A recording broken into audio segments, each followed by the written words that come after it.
With the iPhone 16 Pro, the focus is on cameras and Apple Intelligence. The problem is Apple Intelligence isn't quite here yet. We can test some features in the developer beta that's currently available, but that's not necessarily the same as the experience the public will get when the update rolls out in October. It's not unprecedented for new iPhones to launch without some marquee features, sure, and thankfully there is still plenty that the iPhone 16 Pro brings. From camera control, the fusion camera, and other video related updates to slightly bigger displays and iOS 18, the iPhone 16 Pro and Pro Max are intriguing successors, even absent the wanted intelligence features that are still to come. Arguably, the biggest change to the iPhone 16 lineup, not to mention the iPhone 16 Pro, is the introduction of camera control. This is a button on the right side of the device which has touch and pressure sensors on it to enable greater control with swipes and semi-presses. One of the things this was supposed to do was let you push slightly on the button to trigger focus, similar to what half pressing a DSLR shutter button would do. That function won't be available at launch, so I can't say if it's effective. But by the large, camera control is a very Apple approach to a feature that has been around for years. From phones by Sony and Nokia with dedicated shutter buttons to Android handsets with hardware-based double-click shortcut, the notion of quick access to your camera without having to fudge with the screen is a popular one. For good reason too.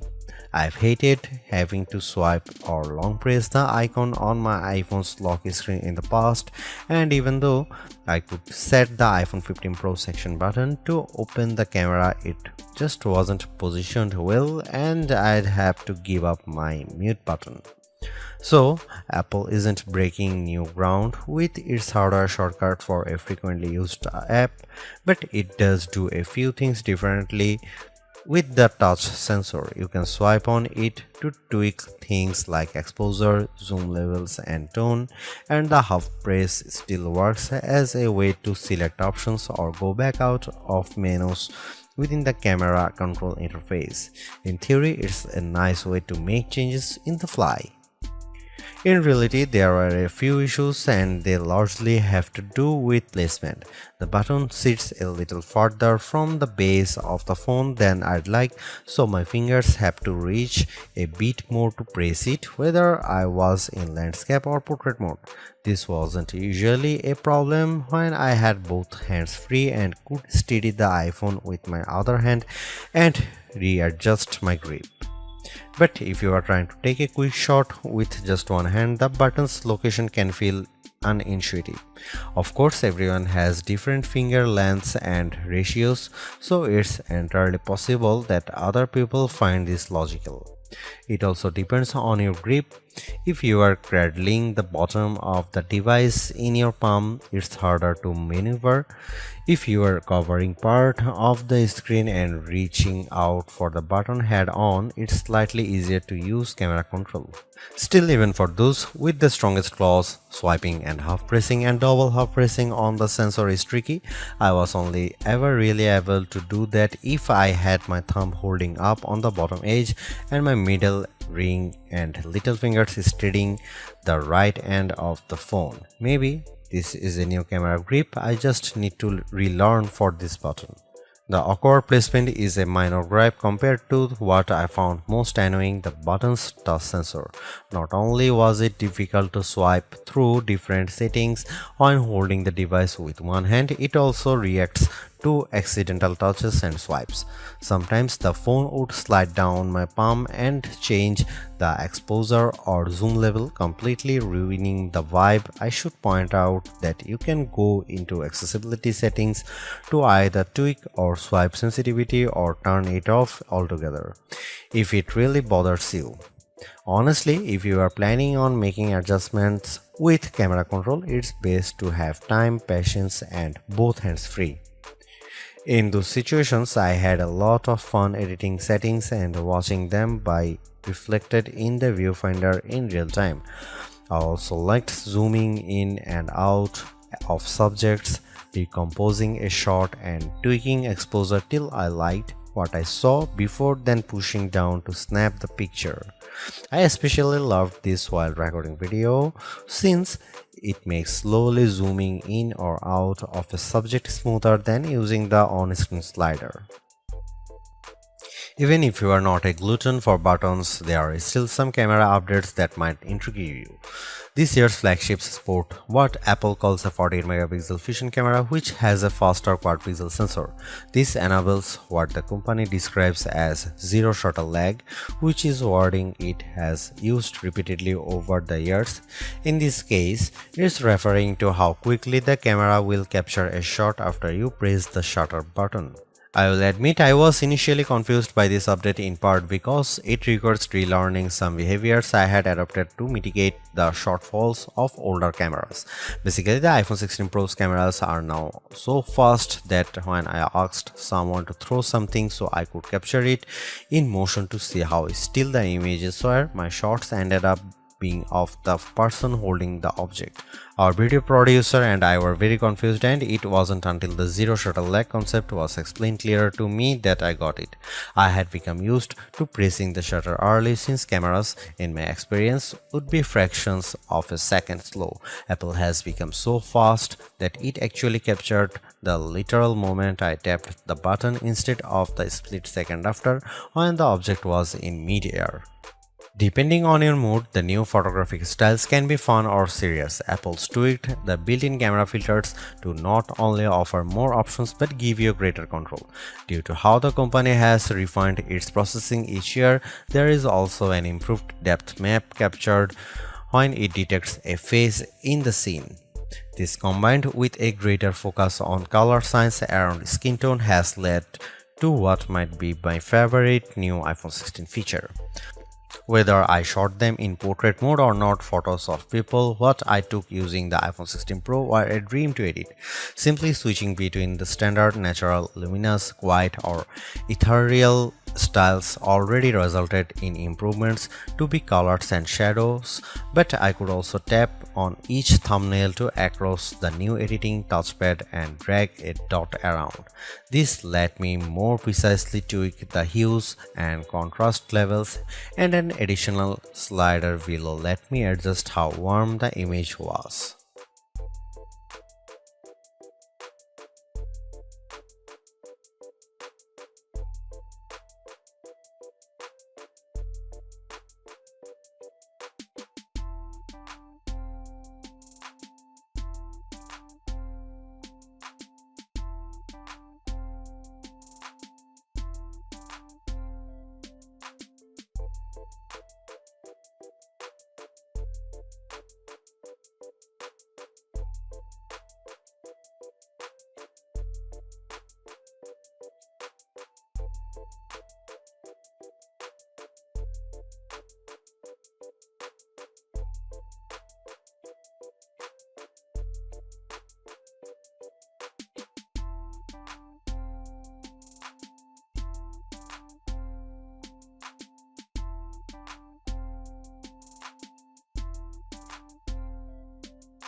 It's been about 2 months since the public beta for iOS 18 was released, and it was nice to get a taste of upcoming features like the new customizable home pages, expanded tap back reactions, and the redesigned Photos app.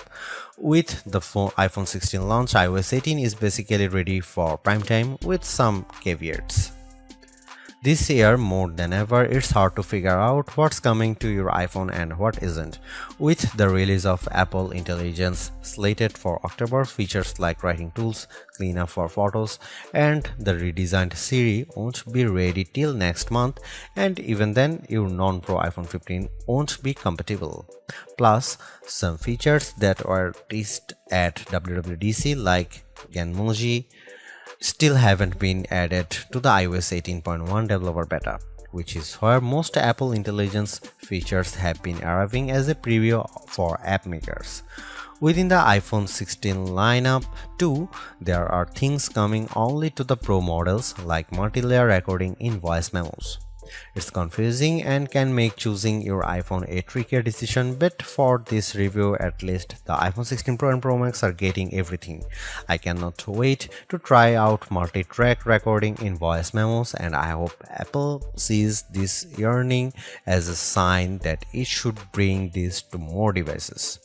It was nice to get time with iOS 18 even in the absence of Apple Intelligence. Honestly, I'm not even sure I'd like those features that much. In a similar way, Gemini AI was nice on Pixel 9 Pro series but didn't feel like must-haves. Some of the new iOS 18 touches I noticed immediately are the refreshed control center, which took some getting used to as I had to relearn how to swipe back to the home page since there are more pages to scroll through now. I especially enjoyed seeing the new little chat bubble appears on my voice recordings, indicating that a transcript had been generated for them, and though I haven't exchanged messages with Android toting friends yet, I'm glad to see RCS support is finally live this week. Though I was excited for the new custom routes tool in Maps, I struggle to actually create them. You can set your start and end points and have the app close the loop for you, or just tap landmarks or points on the map to get the route to basically connect the dots. Unfortunately, no matter how many times I tried to get the route to cut through a building where I knew a pedestrian walkway existed, Maps reinstated me at every turn, forcing the route to go through more established paths instead. It's not unreasonable, but certainly not the open world route creation feature I was envisioning. The best thing about iOS 18 and also some new features in the iPhone 16 lineup is the customizability. I do appreciate that if you don't like something, you can usually turn it off. With the new ability to place apps outside of a rigid grid, you can now lay your home screen out just the way you like. The redesigned Photos app lets you create and pin collections so you can more easily find the pictures most important to you. And again, I'm glad Apple is giving people the option to turn off camera control altogether or adjust its sensitivity. Apple's caution is sometimes warranted, especially at a time when mistrust of AI-generated content runs rampant. The company taking its time to get Apple Intelligence right is understandable, but its deliberation doesn't always lead to winners. While I appreciate the attempt to differentiate camera control with the touch sensor for more versatility, I am not yet convinced on its usefulness. The good news is, and I cannot stress this enough, you have the option to tune it to your liking, and that's the theme I'm seeing in recent Apple features that hint at more thoughtfulness than usual. If you don't like something or if something isn't right for your needs, you can adjust or disable it. In iOS 18, you have greater control over your home screen's app layout and can pin custom collections for easier reach. In the Photos app, the action button introduced last year could have been a spectacular fail had Apple not let you still keep it as a mute switch, but it managed to give people more functionality while maintaining the status quo for those who are just as resistant to change. Change is scary, change is hard, but without change there is no progress. Apple's cautious approach is a tricky balancing act that's evident on the iPhone 16 Pro. Some new features like audio mix and custom routes in Maps delivers mixed results, otherwise like photography styles are hits. Then there are the basic ingredients like good battery life and durable, attractive designs that Apple cannot neglect. The iPhone 16 Pro's subpar battery life holds it back from beating the competition, which is stiffer than ever this year, especially from Google. Luckily for Apple, most people who have iPhones are going to stick with iPhones. It's just easier. For those already sucked into the ecosystem, the iPhone 16 Pro are worth the upgrade from a model that's at least 2 years old. If you already have an iPhone 15 Pro, For the sake of our planet and your wallet, you might prefer to hold off on upgrading, especially since this year's devices aren't that much different.